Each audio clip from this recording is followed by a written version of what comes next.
Everybody, Kim on the homestead. Kim and Katrina. She's filming. She's the executive producer. That's right. Talker. I don't know why. Anyway, we are at the end of wood, we feel, at this point. So we did one more day, because you can see here we had a little bit that we didn't get. So this pile here, hopefully, is going to take care of that.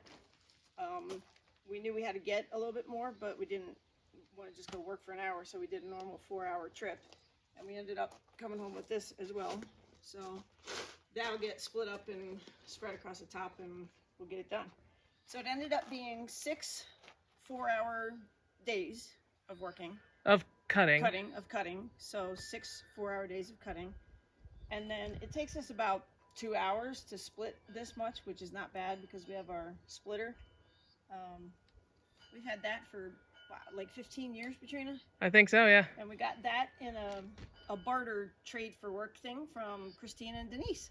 So I don't know if you guys follow us, but maybe you do, maybe you don't. But we'd done some landscaping work there, and part of the pay was the splitter and a big walk-behind blower that we actually sold before we left Pennsylvania. We got rid of that, but we brought the splitter with, and thank goodness, because man, it's a lifesaver. So the rest of this will take us about 2 hours. So that should finish off that corner. Like I said, this, we'll just keep going higher. If you look here, this is the back of the wood bin. This is the front. We still have to get things leveled off. And then we're gonna cut our tin for the top. So we're trying to aim over there. We got our tin piled up there for the roof. But we felt a little unsafe cutting it right now with drastic fire season. So now that we have the gravel down, and this gravel here is going to come over a little bit further that way, obviously. We're not going to leave it in a pile? No, we just haven't had the energy to do that. We've been focusing on other things. But now that we have the gravel down, we feel much safer cutting the tin with a grinder over the gravel to make sure we're not risking anything. But I think we're in good shape, right? Yep, so 24 hours of cutting, 12 hours of splitting, so 36 hours. Right. We went through 2 chains, so $50 in chains. $25 a piece. But we'll have those resharpened for Yep. $10 a piece. Yep. I went through probably a gallon of bar oil, which was $16 down in our favorite Ace store in town. Yep. And probably 2 gallons of gas. Fuel mix. Yeah, gas and oil mix. So that's like and maybe, $10. I don't know, maybe a gallon or 2 went into the splitter, regular fuel. Yeah.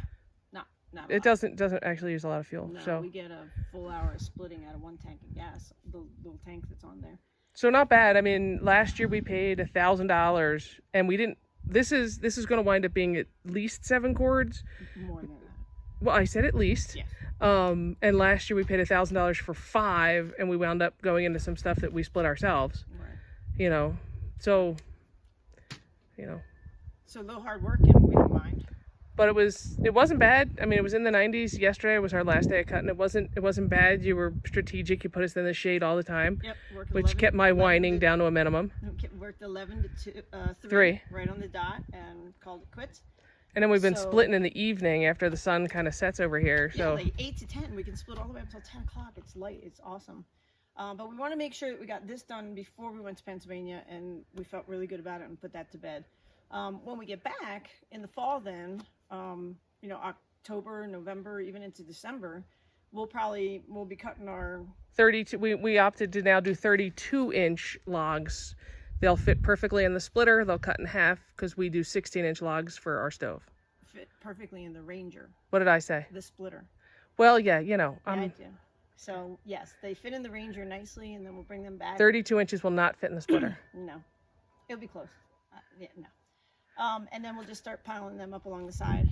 The other thing we're going to do in the fall, Katrina, turn around, we're going to take that tree out. That one. We are very concerned with that being so close to the house with any kind of fire hazard. So that's going to come out, and then we'll just let that sit in season for a couple of years. Yeah. That's a different kind of pine than the lodgepole pine. We want to make sure everything's nice and dry before we put it in the wood stove. And the pine needles getting all the downspouts and stuff like that. It's messy. It shades that side of the house way too much in the winter. We need the sun to hit that side of the house, hit the wall. And I think that's it. So we're just about done. All right. Feel good about it. Yep. All right. Say peace out, homie. Peace out, homie. Bye from the homestead. Take care, everybody. Love you. See y'all soon.